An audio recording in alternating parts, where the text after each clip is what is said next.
Chittagong city corporation নির্বাচনের ফলাফলকে বাতিল চেয়ে বিএনপির মেয়র প্রার্থী ডাক্তার শাহাদাত হোসেনের দায়ের করা মামলায় সাবেক মেয়র রেজাউল করিম চৌধুরীকে অবৈধ ঘোষণা করে ডাক্তার শাহাদাত হোসেনকে মেয়র ঘোষণা করেছেন নির্বাচনী ট্রাইব্যুনাল এবং যুগ্ম জেলা ও দায়রা জজ আদালত। একই সঙ্গে আগামী 10 দিনের মধ্যে গ্যাজেট প্রকাশ করার জন্য নির্দেশও দেওয়া হয়েছে।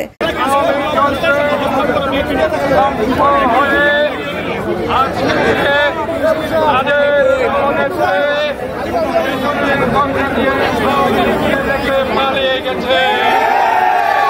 আমরা বলতে চাই গণতান্ত্রিক 18 কোটি মানুষ